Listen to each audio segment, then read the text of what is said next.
चौकीदारी गेहूं की।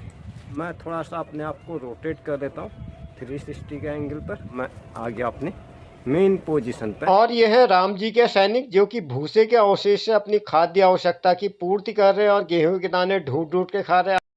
तो इस तरह से मैं सुपरविजन करते हुए चतुर्था राउंड अबाउट घूम रहा हूँ। और साथ में आ जाती है बिल्ली, अपने बच्चों को ढूंढ रही है, 1-2 दिन से मिल नहीं पा रहे, पता नहीं कहाँ खो गए। इस तरह से मुझे खड़ा देखकर बिल्ली ने भी अपनी पोजीशन संभाल दी है। बाहर कीड़े मकोड़े बिल्ली को मिल ही जाते, उनको खा लेता हूँ। और ये है इससे पहले दिन एक क्लिप, गेहूँ को इस तरह से हमने फैला दिया था समय समय पर। हालांकि आज हमने दिन भर प्रतीक्षा की और ट्रैक्टर आया, काफ़ी देर रात तक का पहुंच गया था। और ये छोटा वाला ट्रैक्टर है, तो हमारे कोई ज़्यादा मतलब का होता भी नहीं है। तो इसके बाद हम लोग प्रतीक्षा करते हैं साथ। इस समय तो ऐसा हो गया कि सारे ही काम एक साथ ऐसा लगता खड़े हो गए हैं। तो इस तरह से थोड़ा बहुत कंस्ट्रक्शन का भी काम था, काफ़ी टाइम से पेंडिंग था, तो इसको भी पूरा कराना अति आवश्यक था। तो इस तरह से आज थोड़ा सा निर्माण का काम है और इस तरह से आएगा ट्रैक्टर। और अब वह घड़ी आ चुकी है जिसका हमें लंबे समय से इंतजार था। अब इसके द्वारा इसको प्रोसेस किया जा रहा है। बस इतना और इस तरह मड़ाई करते करते रात ही हो गई थी, लाइट जलानी पड़ी, इतना अंधेरा हो गया था। आप देख पा रहे एकदम आसमान स्वच्छ नीला आकाश है, मौसम फिलहाल साफ है और मड़ाई का काम चल रहा है। ये थोड़ा बहुत जैसे प्रोजेक्ट वर्क होता है, अलग अलग इसमें हेल्पिंग हैंड की आवश्यकता होती है, अकेले आदमी की बस की बात भी नहीं होती है। तो उसके बाद हम लोग चले जाते हैं पलटा लगाने। जो हमारे यहाँ आए थे, हमें भी उनके यहाँ जाना पड़ता है। और इस प्रक्रिया को हम अपनी भाषा में पलटा ताड़ना कहते हैं। वैसे अलग अलग शब्द अलग अलग जगह के लिए होते हैं। तो इस तरह से काम करते करते लगभग बज जाते रात के 9, साढ़े 9 बजे हम लोग घर को आ गए थे। दिन भर की थकान भी कुछ ज़्यादा हो गई थी। तो कुल मिलाकर के काम अच्छी तरह से निपट गया। This is the main thing. कोई ऐसी अनहोनी आशंका थी कि बारिश होगी, हालांकि 2 बार बारिश ने मैं खूब निराश किया था। अगले दिन से फिर वही पहले के माफिक लाइफ चालू हो जाती है और मेन रोड पे मैं आ जाता हूँ अपने बस की प्रतीक्षा में। और हमारे शहर में चल रहा निर्माण कार्य, बाईपास रूट का नवीनीकरण हो रहा। कहने का मतलब पहले नाला इसी के अकॉर्डिंग जाता था, अब इसको एकदम लेंटर बना करके पूरा चौड़ा किया जा रहा। तो इस वजह से काफ़ी रूट डाइवर्ट है। अगर आप किसी भी बाहरी मार्ग से ये हल्द्वानी भवाली राष्ट्रीय राजमार्ग पे आते हैं तो काफ़ी संभल कर चलना पड़ता है। तो इसमें इंडिकेशन भी नहीं है, तो अपनी सुरक्षा खुद है।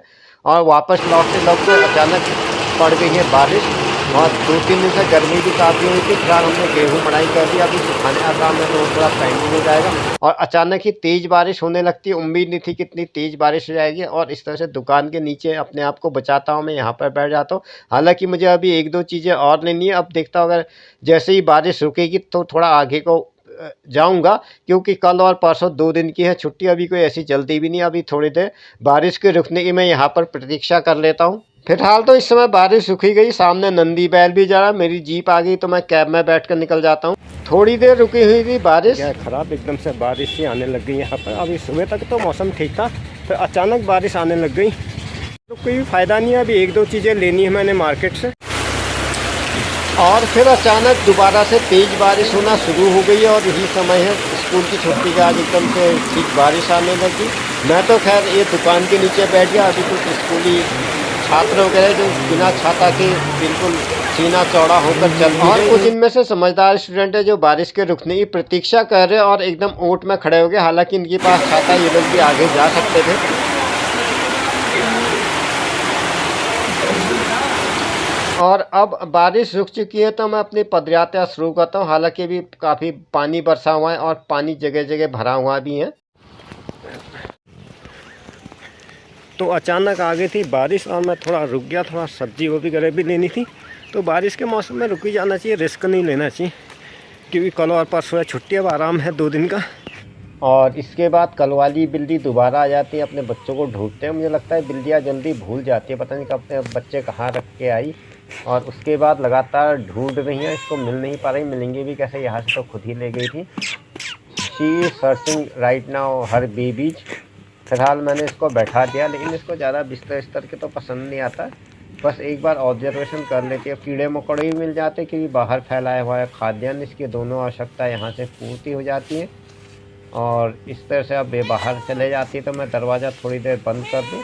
जितनी देर ये यहाँ पर रहेगी तो उतनी देर मुझे डिस्टर्ब करते ही जाएगी। फिलहाल मैंने अपनी पोजीशन संभाल ली है कि चुपचाप दरवाजे से निकल जाए, लेकिन ये भी अभी जाना नहीं चाहती, आराम से कुर्सी में बैठ कर अपने आप को चाटने लग गई है, जैसे हमारे यहाँ लोग ब्यूटी पार्लर में जाकर अपना ब्यूटिफिकेशन करते हैं, तो बिल्ली भी इसी तरह से ब्यूटिफिकेशन करती है, जो कि इसकी दिनचर्या का एक अनिवार्य हिस्सा होता है, जिसमें इसका नहाना धोना सारी चीज़ें इंक्लूड हो जाती हैं। और इस तरह से बिल्ली अपेक्षाकृत मैंने ऐसा महसूस किया, कुत्ते अपेक्षा ज़्यादा सफाई प्रेमी होती है और शरीर के एक एक अंग को मुँह से चाट चाट कर ही साफ़ करती हैं। देख रहे कि ऊपर से वो क्या पता कोई कीड़ा मकोड़ा या बड़वा मिल जाए। ज़्यादा ऊंचाई पे अगर दिखता भी है फिर मेरे से कहती है कि मुझे वहाँ तक हाथ से पड़े पहुँचा, खुद भी कष्ट करना नहीं चाहती है। फिलहाल मैं इसको कर देता हूँ इग्नोर, म्याऊं म्याऊं कर रही। अभी वर्तमान हालात चल रहे हैं देश के, उसको देखते हुए as far as I think, जैसा कि मैं समझता हूँ, ऐसा लॉकडाउन में भी हुआ था कि लोगों का थोड़ा सा घर से बाहर निकलने में एक हिचक जैसी होती है। अगर युद्धकालीन स्थिति बनती हैं तो लोगों का ब्लॉग की तरफ एक अट्रैक्शन खुद ब खुद हो जाता है। लॉकडाउन समय में भी हुआ था, लोगों का घर से बाहर निकलना थोड़ा कम हुआ था, तो लोग ने ब्लॉग देखना शुरू कर दिया था। वही स्थिति दोबारा आ भी सकती है, तो ये थोड़ा एक स्वर्णिम अवसर हो भी सकता है आने वाले समय में। अगर स्थिति प्रतिकूल रही तो इतना ज़्यादा लोगों का मूवमेंट नहीं होगा, तो ब्लॉग ज़्यादा देखे जाएंगे, ऐसा मेरा एक अनुमान है। क्योंकि लॉकडाउन समय में भी यही हुआ था, जबकि आदमियों का घर से बाहर निकलना कम हो गया था, तो आदमी डिजिटल की तरफ ज़्यादा अट्रैक्ट हुआ था। ये थी आज से 2 साल पहले की बात। बना हुआ हैंडल, इसका मुझे फ़ायदा ये होता है कि इसको किसी भी पेड़ की डाली पे मैं अटका देता हूँ और उससे आगे वो चलता हूँ। और ये है आम का पेड़, इसको मैंने इस तरह से लटका दिया है। जब मैं वापस आऊँगा तो इसको यहाँ से उठा लूँगा और एक हाथ मेरा बच जाता है। क्या होता है, पैर एकदम से फिसलता है, क्योंकि ये एक चिकना सरफेस प्रदान करता है। अगर आप यहाँ से उतर के आ रहे हैं तो एकदम आप इसमें ढलान पे नीचे खुद ब खुद गिरते हुए जाएंगे। इससे ज़्यादा पाँव में फ्रैक्शन नहीं हो पाता, तो ये काफ़ी रिस्क भी होता है इसमें चलना। हालांकि इस प्रकार के समतल धरातल पर आप आसानी से चल सकते हैं। और अगर इस तरह अनप्लेन सरफेस में जा रहे, सपोज ये है, और यहाँ से आप इस तरफ को जाते हैं और इस तरफ से अनप्लेन पे जाते हैं, तब आपका पाँव तेज़ी से फिसलता है। साथ ही साथ इसमें क्या होता है, काफ़ी हाईली फ्लेमेबल थिंग्स होता है। इसमें कहना चाहिए अत्यंत प्रज्वलनशील होता है, जिससे उत्तराखंड में अग्निकांड वगैरह भी होते रहते हैं। इसलिए इनका समय समय पर साफ़ सफाई भी ज़्यादा ज़रूरी होता है।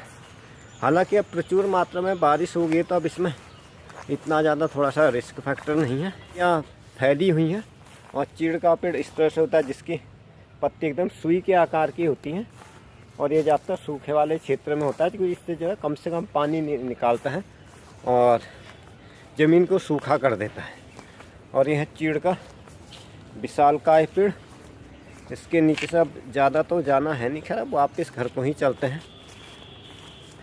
YouTube के अलावा मेरे ब्लॉग आपको फेसबुक पेज और डेली मोशन वेबसाइट पर मिल जाएंगे। एकदम कूल वेदर हो गया, अब ठंडा भी लगने लगा। सुबह तक तो काफ़ी गर्मी लग रही थी। अब फिलहाल स्वेटर तो यहाँ एक अनिवार्य आवश्यकता और हर समय पहनने वाली चीज़ हो जाती है।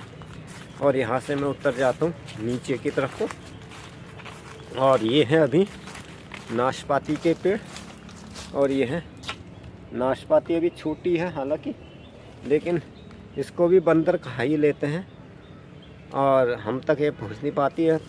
अलग अलग तरह की 2 वैरायटी आती है इसमें, गोल वाली आती है और एक कोन शेप की आती है थोड़ा सा, उसको हम तुमड़िया नाशपाती कहते हैं। और इसके अलावा एक गौला नाशपाती होती है।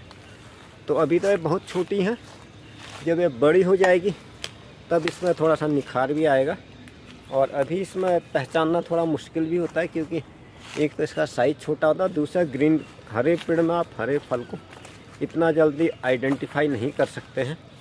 और ये है एक और पेड़, ये है मैंगो ट्री। मैंगो में इस बार हमारा फल नहीं आया, क्योंकि मैंगो में 1 साल छोड़कर दूसरे साल फल आता है। इस बार नई पत्तियाँ आ गई हैं, जब नई पत्तियाँ नहीं आती तब इनमें आता है फूल, जिसको हम आम का बौर कहते हैं। उसके बाद आता है इसमें फल। और ये है इस तरह से, इसको कहते हैं लेमन ट्री, इससे भी अधिकांश लोग परिचित हैं। और ये है नींबू का पेड़। नींबू यहाँ बड़ा नींबू होता है, जो गलगल कहा जाता है। ये है लेमन ट्री। शायद इतनी दूर से तो दिखेगा भी नहीं, इसीलिए मैं डंडा भी लाया था, इससे दोनों काम हो जाते हैं। अगर कोई चीज़ समझानी पड़ी तो ये है लेमन। इस तरह से।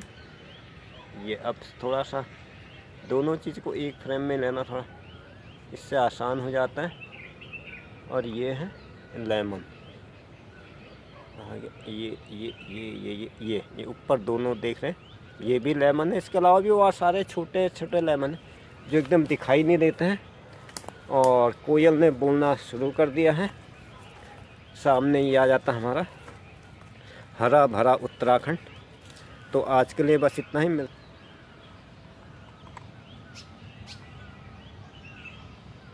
तो ये रहा फिर आज का ब्लॉग। आज के लिए बस इतना ही, मिलते हैं अगले एपिसोड में। तब तक के लिए जय हिंद, वंदे मातरम।